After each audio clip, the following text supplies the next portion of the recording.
Hello, ആരാ? പിന്നെ ഇല്ല, അത് ഹംസ പറഞ്ഞിട്ടില്ല, ഒരു 5 ഏക്കർ റബ്ബറിന്റെ കാര്യം പറഞ്ഞായിരുന്നു കേട്ടോ. ആ 5 ഏക്കർ റബ്ബറിന്റെ കാര്യം പറഞ്ഞായിരുന്നു. അത് പിന്നെ 5 ഏക്കർ, മൊത്തം 5 ഏക്കർ ഉണ്ടല്ലേ? മൊത്തം 5 ഏക്കറാ. റബ്ബർ അല്ലേ മൊത്തം? റബ്ബറാണ്. അത് ഈ ചുറ്റും മുള്ളുവലിയൊക്കെ ഇട്ട് 5 ഏക്കർ റോഡ് സൈഡാ. ഈ മരം എത്ര വർഷം പഴക്കമുണ്ടെന്നറിയോ? മരം എത്ര വർഷം പഴക്കമുണ്ടെന്ന് വെച്ചാൽ 10-32 കൊല്ലത്തെ പഴക്കം കാണും. 32 കൊല്ലോ? ആ, അപ്പൊ ഈ വെട്ടിക്കൊണ്ടിരിക്കുവാന്നോ? വെട്ടിക്കൊണ്ടിരിക്കുവോ? അപ്പൊ ഇത് പിന്നെ വെട്ടിക്കൊണ്ടിരിക്കുവോ? സോട്ടർ വെട്ടുവോ? ഫ്ലോട്ടർ കിട്ടുവോ? ശരി ശരി. അപ്പോഴേ ആ, പിന്നെ ഇത് പിന്നെ മൊത്തം 5 ഏക്കറും കൊടുക്കാനില്ലയോ? 5 ഏക്കറും കൊടുക്കാൻ 5 ഏക്കർ 1750 മരമുണ്ട്. അത് ഏത് 105ന്റെ മരമാണോ? 1750, 105 മരം 5 ഏക്കറിൽ വരുന്നത് ഇയാൾക്ക് എന്തുകൂടെ? അല്ല 5 ഏക്കറിൽ കേട്ടാ 105 മരം വരുന്നത് 1750. അതല്ല ഞാൻ ചോദിച്ചത്, ഈ റബ്ബറിനകത്ത് ഈ 105, 414 അങ്ങനെ പല സൈസുണ്ട്. അതില് 105ന്റെ മരമാണോ പിന്നെ 414ന്റെ പല മരമാണോ? സൈസ് എന്ന് പറയുന്നത് റബ്ബറല്ലേ, വണ്ണം കൂടിയതും വണ്ണം കുറഞ്ഞതും അങ്ങനെ പല സൈസുണ്ട്. അയ്യന്തോ പല സൈസ് മരങ്ങളാ. ഓ ശരി ശരി വണ്ണം ശരി ശരി. കൂടിയതും കുറഞ്ഞതും ചുറ്റുവണ്ണം ഉള്ളതൊക്കെ ഉണ്ട്. ഓക്കെ. അപ്പൊ ഇത് 5 ഏക്കറും കൊടുക്കാനല്ലേ? എന്ത് വിലഭാഗം വല്ലോ ആ, ഉണ്ടോ? അത് ഒരു മരത്തിന് 2500 രൂപ കൊടുക്കണം. മരം അല്ലെന്ന്, വസ്തുവിന്റെ കാര്യം ചോദിക്കുന്നത്. വസ്തുവിനകത്തല്ലേ മരം നിൽക്കുന്നത്.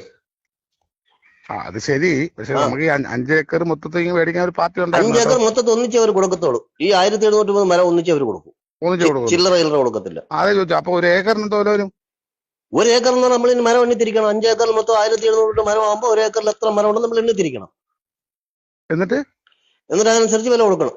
മരത്തിന്റെ വിലയോ? 2500 രൂപ മരത്തിന്റെ വില കൊടുക്കണം.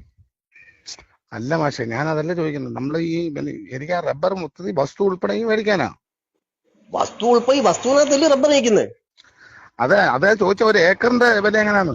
ഒരു ഏക്കർ എന്ന് പറഞ്ഞാൽ നിങ്ങൾക്ക് പറയുന്നത് മനസ്സിലാവുന്നില്ല. ഓ ശരി. 5 ഏക്കറിനുണ്ടെന്തോ വില? 5 ഏക്കറിന്റെ വില എന്ന് പറഞ്ഞാൽ ഒരു മരത്തിന് 2500 രൂപ കൊടുക്കണമെന്ന്. അതിപ്പോ ഒരു മരത്തിൽ ഞാൻ നിങ്ങൾക്ക് പറയുന്നത് മനസ്സിലാവണം. ഞാൻ ചോദിക്കുന്നത് ഈ 5 ഏക്കറിന് കൂടെ എത്ര കൊടുക്കണം?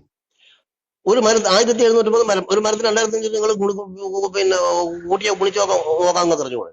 അല്ല രാവിലെ വിളിച്ചിട്ട് പറഞ്ഞാൽ മനസ്സിലാവത്തില്ല. വസ്തു ആർക്കാ? നിങ്ങൾക്കാണോ? നമ്മുടെ ഒരു കക്ഷിക്ക് നമ്മുടെ ചേട്ടനാ. പിന്നെ ഈ വസ്തു അപ്പൊ നമ്മുടെ പേര് എഴുതി തരുന്നില്ലേ?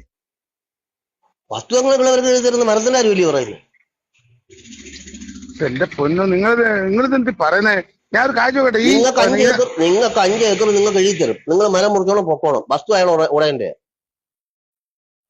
മരം മാത്രം നിങ്ങളത് മരം മാത്രമേ കൊടുക്കത്തുള്ളൂ? നിങ്ങൾ മുറിക്കുന്നവരെ വസ്തു നിങ്ങൾക്ക് എഴുതി തരത്തില്ലയോ? നിങ്ങൾ ഈ 5 ഏക്കർ വസ്തു കൊടുക്കാനിട്ടേക്കുവാന്നോ? 5 ഏക്കർ വസ്തു കൊടുക്കാട്ടേക്കോ? ആന്നേ. അതിനകത്ത് നിങ്ങൾ ഈ പറഞ്ഞ കണക്ക് 1750 മരം നിൽപ്പുണ്ട്. ഉണ്ട്. അപ്പൊ ഈ 5 ഏക്കർ വസ്തുവിന്റെ പ്രമാണം ഉണ്ടല്ലോ? പ്രമാണമില്ല, പിന്നെ വസ്തു ഇവിടെ ഉള്ള. ശരി. അപ്പൊ ഈ 5 ഏക്കറിന്റെ പൈസ തന്ന് ഞാൻ അങ്ങോട്ട് പൈസ വരുമ്പോ നിങ്ങൾ ഈ 5 ഏക്കർ എനിക്ക് എഴുതി തരണ്ടേ വസ്തു? 5 ഏക്കർ നിങ്ങൾ എഴുതി തരും. മരം മുറിച്ച് കഴിയുന്നവരെ മരം മുറിച്ച് കഴിയുമ്പോൾ വസ്തു ഉടയന്റെ. ഇയാളിത് എവിടുത്തുകാരനാണ്? ഇയാൾ എന്തോന്നാണ് ഇയാൾ പറയുന്നത് മനസ്സിലാവുന്നില്ല. ഈ 5 ഏക്കർ വസ്തു ഇയാൾ കൊടുക്കാട്ടേക്കുവാണോ? 5 ഏക്കർ വസ്തു കൊടുക്കാട്ടേക്കോ? അപ്പൊ 5 ഏക്കറിന്റെ പൈസ കൊണ്ടുവന്ന് എനിക്ക് 5 ഏക്കർ നിങ്ങൾ എഴുതി തരണ്ടേ? 5 ഏക്കർ എഴുതി തരും. മരം മുറിക്കുമ്പോൾ നിങ്ങൾ അഗ്രിമെന്റ് തീരും. പിന്നെ ഉടയന്റെ. ഇയാൾ എന്തോന്ന് പറയുന്നത്? എവിടുത്തുകാരനാടാ നീ? എവിടുത്തുകാരനാടേ? അത് ശരി. ഇയാള് നേരിട്ട് വന്ന് സംസാരിക്കും. എന്താ പറയാനെന്ന് പറഞ്ഞാൽ ഞാനൊരു കാര്യം ചോദിക്കട്ടെ മാഷെ. ഈ 5 ഏക്കർ വസ്തു നിങ്ങളുടെ വസ്തു കിടപ്പുണ്ട്. ഉണ്ട്. ഇത് നിങ്ങൾ കൊടുക്കാനാണോ? കൊടുക്കാനാ. അപ്പൊ ഈ 5 ഏക്കർ വസ്തുവിന് നിങ്ങളിപ്പോ വില എന്ന് പറയുമ്പോൾ നിങ്ങൾ മരത്തിന്റെ വിലയാ പറയുന്നത്. നിങ്ങൾ അവിടുത്തെ ഒരു ഏക്കറിന്റെ അല്ലെങ്കിൽ ഒരു സെന്റിന്റെ വില അനുസരിച്ച് പറഞ്ഞു കഴിഞ്ഞാൽ ഞാൻ അതിന്റെ പൈസ തന്നു കഴിഞ്ഞാൽ നിങ്ങൾക്ക് ഈ വസ്തു എന്റെ പേര് എഴുതി തരുമോ? അതല്ലേ നിങ്ങൾ ആദ്യമേ പറഞ്ഞത്. നിങ്ങൾ സ്കൂളിൽ പോയിട്ടില്ലേ? നിങ്ങൾ ഒരു ഏക്കറിൽ നിന്ന് മരം എണ്ണി തിരിക്കും. എടാ, ഞാൻ സ്കൂളിൽ പോയില്ലെന്ന് നീ അത് തീരുമാനിക്കുന്നത്. നീ മരം എണ്ണി തിരിക്കുന്ന ഏക്കറിലെ മരം എണ്ണി തിരിച്ചിട്ടാണോ കച്ചവടം നടത്തുന്നത്? പിന്നെ മരം എണ്ണിട്ടാണോ കച്ചവടം അല്ലെങ്കിൽ ആള് മേടിക്കണ്ട. വെച്ചോ. നിന്റെ മരം വേണ്ട എനിക്ക്. നിന്റെ മരം വേണ്ട എനിക്ക്. നിന്റെ റബ്ബർ വേണ്ട, കോപ്പം വേണ്ട. പോയില്ലേ?